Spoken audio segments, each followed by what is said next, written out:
I'm James Rule.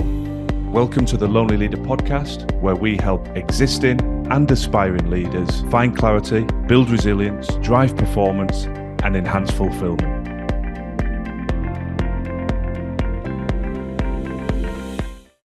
Accelerated into the new year, a leadership reset for sustainable high performance. That's the theme of today's episode, and it's very much tied in with this energy and optimism that you always find in people early at the start of a new year. Why? Well, we've turned the page. It's the start of a fresh blank canvas. It's a new chapter of the year ahead. And there's all manner of science which proves that this has a huge impact on our mindset and our energy, because there is proof that when you actually turn the page and you start afresh, we have a renewed optimism and a belief that anything is possible. Now, unfortunately, that energy quickly fades. People, for a variety of reasons, start to drift off track. And before you know it, all of those aspirations and goals have been parked, and we're back into the same old repetition of habits and how we operate that we have been engaged with in previous years. So as I was bringing 2025 to a conclusion, I published a couple of episodes, which you can see linked in the show notes, around why 2025 was my best year yet and 10 steps that helped facilitate that. And then the follow-on episode was encouraging you not to drift into the new year, into 2026, and to review the year effectively so that you could extract the learnings from the good, the bad, and the proverbially ugly of the previous year and use it to build a better year in 2026. So don't panic wherever you're listening to this, because you might say, well, 2025 was a long time ago. But the principle is, how do we review? How do we reflect? And how do we start to embed habits to create not just high performance, but sustainable high performance? So when you listen to it is irrelevant, but naturally at the time of publication, it's an energy that I want to try and harness that exists at the start of the year. And I want to try and help prevent what happens to the vast majority of people, that energy dissipation and drifting back to our old habits. So whether it is the start of the year for you or the midway through the year, it doesn't matter. We can turn the page, we can embed the principles that I'm talking about today to start to find higher levels of performance that are sustainable over the long term and that will drive a higher level of fulfillment in both your professional and personal roles. I think it's really important to remember that January is a moment in time. It is not a miracle. And I think the vast majority of us set unrealistic expectations that we can change the world, we can revolutionize our fitness, we can create the best intimate relationship with our partner, we will become super mum or super dad, we will be highly productive, we will absolutely empty our inbox every day at work and smash through our to-do list. And then when we don't meet those unrealistic expectations, we disempower our mindset. So I think it's important to recognize that January is not a miracle worker. It's just that moment in time, and we need to start looking at behaviors and habits and what we can do to create a momentum that lasts the entire year. So why do we tend to fall away? Why do our New Year's resolutions tend to fail? Well, I see three key reasons, which I'll share with you now, that tend to cover most of those areas where we start to stumble and fail. And reason number one is we set goals without clearly defining success. We just throw goals out there. I think we need that moment of reflection. I talked at the top of the episode about the review process and the episode in which I talked about that. We need to review, reflect, but then as we step forward, we need to be really clear in defining what success actually looks like. And I'll talk a little bit more about that today. Reason number two, we commit to outcomes without changing behaviors. So it's a silly and somewhat simplistic analogy. Oh, I'm going to run a marathon. Fine. That's our goal. but then we don't have any consideration about how we eat, how we exercise. We don't change any behaviors, but we expect to get to a point where we can run a marathon. I know that's a very simplistic analogy, but the principle abides across wherever we look. We need to think also about what behaviors need to change in order to get to those desired outcomes. And the third key area for failure for me is that we overload ourselves without removing anything. I think it's fair to say that most of us are moving at a high speed with a high level of chaos in our lives. And when you integrate all of the commitments we have, both professionally and personally, then we get to a new year and we pile in a load more expectations and goals. Well, there's just not the capacity. We're pouring into a full glass. We don't have the mental bandwidth or the energy to be able to take on a whole new raft of goals without actually having the discipline and the ruthlessness to remove some things from the glass, from the jar, whatever the analogy you want to use. We can't just keep cramming into something that's already full. We need to clear out and create the space, the energy, and the mental bandwidth and focus to be able to attack some of these new goals. So the core question I want you to have front and center in your consciousness as you listen to this episode, write it down, take it away, play with it, is what does success look like? A very personal question, a very nuanced and bespoke question, because it's different to everybody. But without truly reflecting on that question and answering it, we can't build a roadmap. We need to have clarity on what the destination is.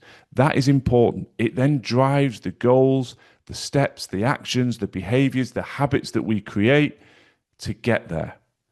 Now, any of you that have worked with me personally know I'm a huge advocate of looking at our lives holistically, looking at high performance holistically. It's no good just focusing solely on your professional role when your personal life, your health, your relationships, your friendships are in chaos. We need to try and achieve high performance and fulfillment in all areas, and everybody wins.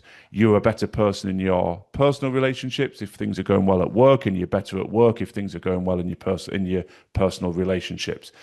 But for the benefit of brevity, we can't go as deep into that. But as I always say in these episodes, if you're interested in exploring how I can work with you personally, how I can work with your wider teams that you may lead, then please do get in touch. I can speak to your boss, I can speak to your HR team, I can speak to your L&D organizational development team, whatever's most relevant, because these are the questions that I go deeper with when working with small groups or individuals, because this is the absolute fundamental principle of high performance. What does success look like, and how are we going to get there? And the holistic side is really important, because just because we're having success in one area, you may be achieving at work, but your personal life's in chaos, and you will not be able to sustain high performance over the longer term as a consequence. So wherever this question feels most appropriate is where I want you to start. You can ask that question in a variety of areas. What does success look like for me in my professional role this year? What does success look like for me in my intimate relationship? What does success look like for me in terms of my health and fitness? What does success look like for me in terms of facilitating growth and progress, acquiring a new skill, deepening my knowledge on a certain concept? What does success look like for me as a parent? And let your mind open up to the possibilities and just let things flow onto a page, and then start to condense that down so that you have a clear line of sight of this time 12 months from now, whenever you're listening, but for those of you listening in January 2026, what does success look like at the end of this year? I think that is such a powerful question to play with and to embrace. And if you want an additional framework to help focus you on this, you may want to apply these questions. So you can focus in on an area of your life, as I've just alluded to, or you might want to adapt and develop this template. And the questions I would encourage you to think of is, number one, professional impact. What meaningful outcomes do you want to deliver? When we think in terms of outcomes, that's sometimes an easier way to frame this question. Question number two, personal energy. How do you want to feel every day? We often talk about health in terms of weight, dress size, how I look. But a big driver of health is energy. Without energy, we can't lead, we can't inspire, and we can't really achieve because we don't truly optimize our performance. So, how do you articulate success in terms of your energy, how you're feeling on a day to day basis consistently? Then think of success in terms of relationships. How present do you want to be? What does success look like in terms of presence? We all know what it doesn't look like: running around, glancing down at our phone, trying to juggle three things at once, trying to have a conversation with our children or our partner, whilst also responding to an email, whilst also making a coffee to rush out the door. But what does it look like to you? See yourself in that situation. Is it just pausing for 5 minutes and sitting at the breakfast table with a loved one, a child, a partner, and just being fully focused for a few minutes before you rush out the door? Is it at the other end of the day trying to consistently actually have a meal with somebody, if you share your home with a partner or a child or a family, to actually say, I can see myself sitting there without my mobile phone and just being fully present? How does it look in work when you have a one-to-one with someone, to actually truly give them the best of you rather than thinking, I need to get out this meeting, I need to contact this person, I need to do this email? What does presence look like in terms of relationships? A fourth question I always like to ask is, what does growth look like? And therefore, what capabilities do you need to develop? So we talked about it in the wider context. Where do you want to grow and develop? Well, pick a specific area and ask that question about, what capabilities do I need? Now, then we can flow out, well, who's going to help? How do I do that? Is there a course? Is there a book? Is there a podcast? Is there a coach or mentor? But be specific. Start to say, well, if that's success, if that's where I want to be, how do I define the capabilities I want to sharpen? And last but not least, well-being.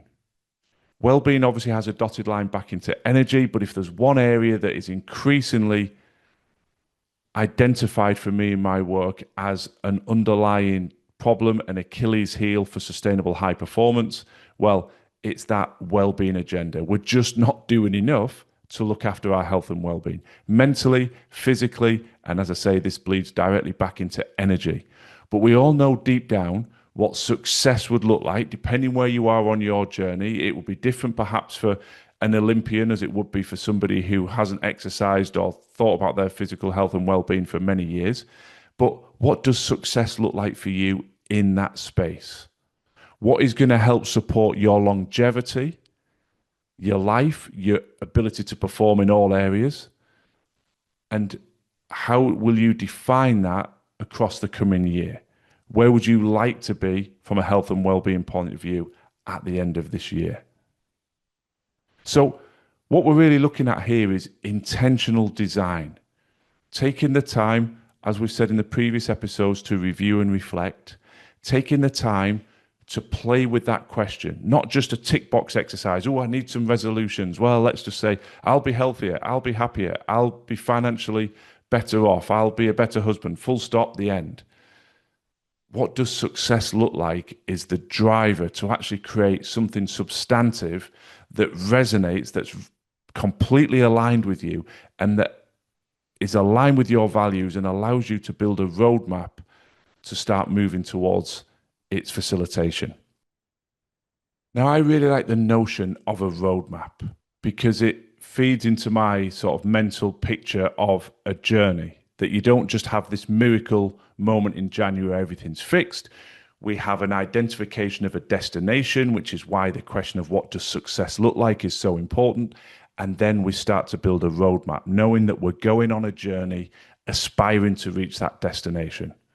So when we think about building a roadmap, 3 questions that I always like to sit with clients and position to them help us move forward and make progress along that journey. So we've had some experimentation and some time to reflect on what does success look like. Now we've got that definition starting to sharpen in our mind. These 3 questions help you to build upon that. So question number 1 is, what must I stop doing?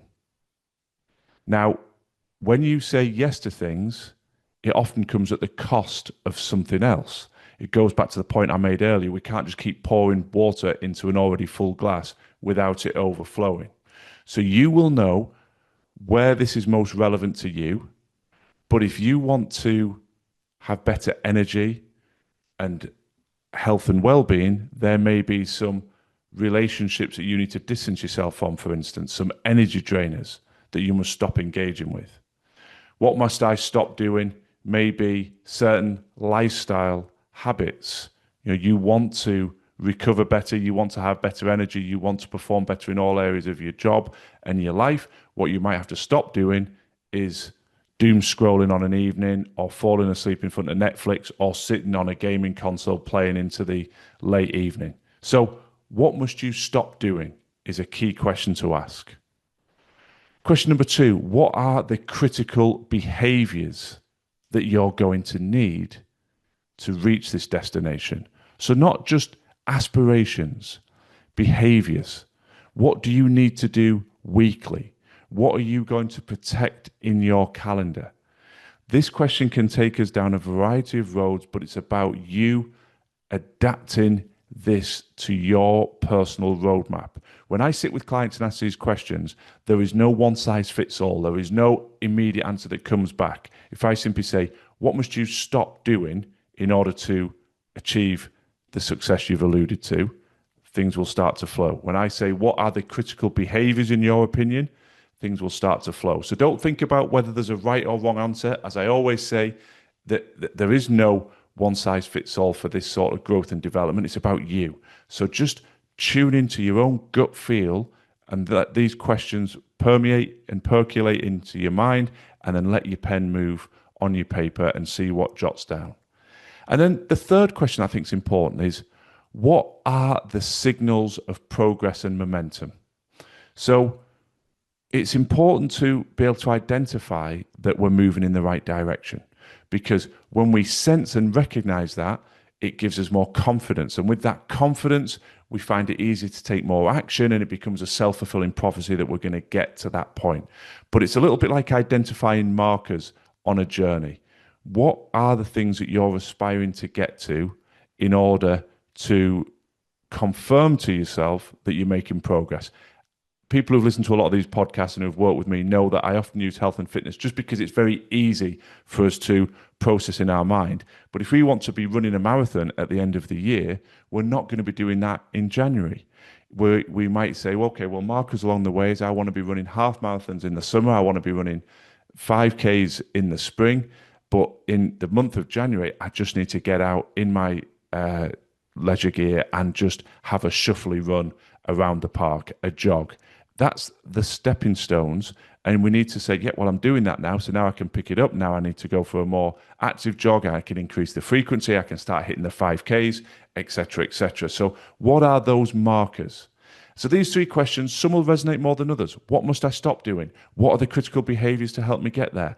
And what are going to be those signals, those beacons, those identifying factors that show we've got momentum? I just want to make a quick nod to productivity, because that's a theme and a question that comes back in pretty much every interaction I have with clients at the start of a new year. How do I be more productive? I want to be more productive. I need to be more productive. And often they're looking for the quick hack. That's how we've been conditioned in modern society, isn't it? We want a quick hack, a quick tool, a solution that just removes our procrastination and just makes us super productive. And yes, there are hacks out there. And yes, there of course are tools and things that we can explore. But as a broader principle, what I want you to think about is not seeking out more hacks and tools. It's finding a higher level of alignment. Now, what do I mean by that? Well, the high performers that I've worked with over the longer term, what I see consistently being reinforced is that they have an ability to streamline their priorities. They have fewer priorities. They are able to work more deeply on those priorities, and they consistently focus on their recovery so that they are in a better place from an energy and mindset point of view to continue to facilitate that deep work. So that's the alignment they seek. There's no real hack in that, but what that does as a consequence, with a clear identification of fewer priorities and ability to consistently go deeper in terms of engagement and concentration, and that consistent focus on recovery, is they are massively more productive than people that I encounter and start to work with that haven't secured that alignment. Now, with some of these things, especially when it's coming through a podcast and we're not working one-to-one, it's easy to dismiss it and say, well, I hear what you're saying, but how do I bring that to life? And that's why in this episode, I'm throwing questions at you, different tools, building on previous episodes that we did at the end of 2025 and giving you things to reflect on. So again, I was thinking about, well, how can I bring this alignment question into greater clarity for you? And the three questions I would suggest asking are, what deserves my best energy? We've only got so much energy. And if I said to you, where do you want to deploy the very best of your energy?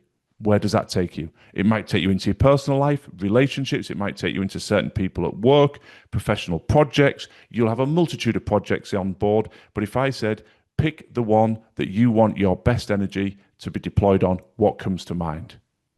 The second question, which obviously is the yin to the yang, is what can wait?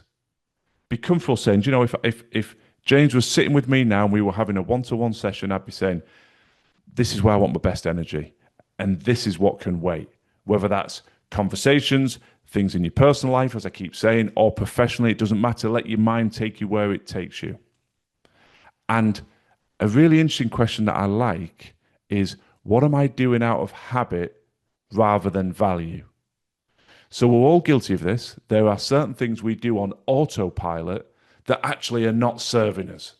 And we don't get any definitive value back anymore, whether that's a social relationship, whether it's something that we're doing that's compromising our health and fitness, whether it's something that we do professionally. And I talked in the 2025 review, my best year yet, that I realized that doom scrolling news sites and consuming media and negative news production multiple times a day was no longer giving me any value whatsoever. It made me think I was staying connected to the world, and it was a responsible thing to do as a citizen of the world, that you know what's going on. But actually, when I asked myself that value question, as I talked more deeply in those previous episodes, I realized it made me sad, it made me angry, it made me frustrated. It just made me lose energy, and it disempowered my mindset. So it was really clear that I wasn't getting any value out of that.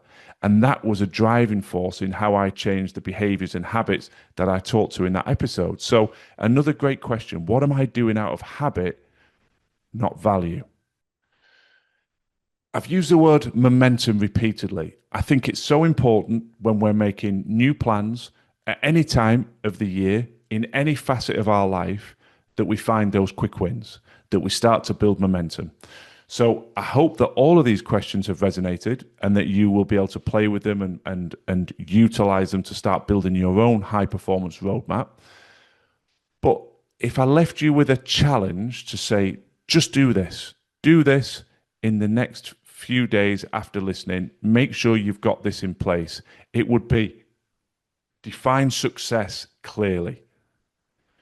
Write down, what does success look like? And have that mapped out, whichever framework you wanted to, whether we're talking about energy and well-being, whether we're talking about relationships. Just keep chipping through those core areas and be clear about what does success look like. Then think about behaviors and choose one behavior that could really make a difference. Not 10 or 15, one.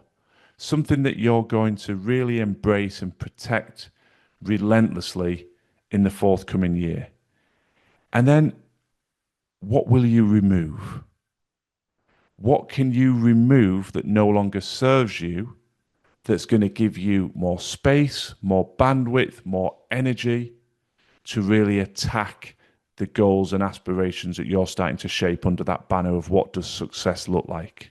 So, clear definition of success, a clear understanding of a behavior that could make a huge difference for you in achieving it, and a clear line of sight of what will I remove this year that no longer adds value, that is no longer serving me, that will create the space, the bandwidth, and the energy to pursue those tasks.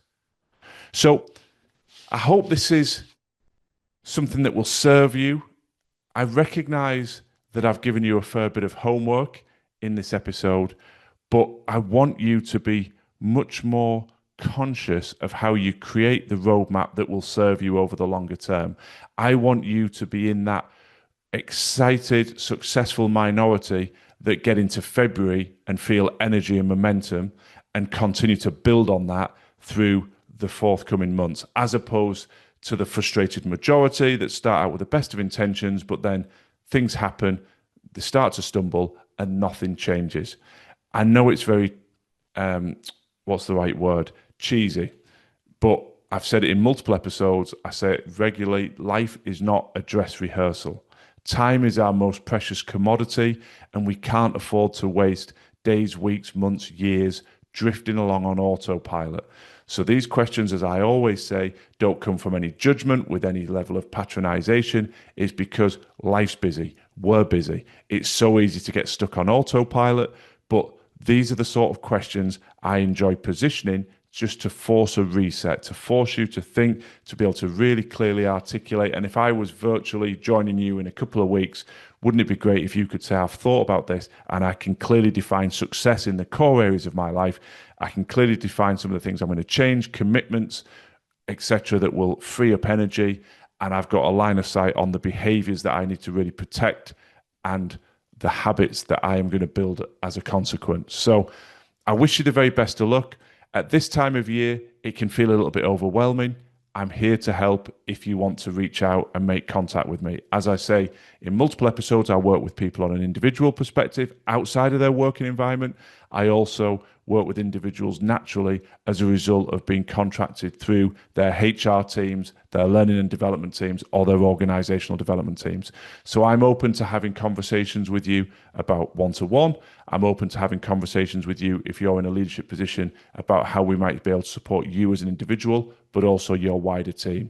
Simply reach out, get in touch through all the details that are in the show notes. We'll be more than happy to have an insight call with no obligation and explore how I may be able to support you and bring some of these themes to life, and indeed the themes of the previous episodes, to ensure that wherever you are and whenever you're listening to this episode, we set out a roadmap to create that sustainable high level of performance to give you a whole new level of fulfillment in all aspects of your professional role and personal lives.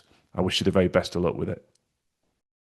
Thanks for listening to the Lonely Leader podcast. I'd be very grateful if you could share and follow if the content resonates. And if you're looking for additional free resource to support your continued growth and development, then please do check out our social media and website details in the show notes. Remember, quality leadership on the outside must always start within.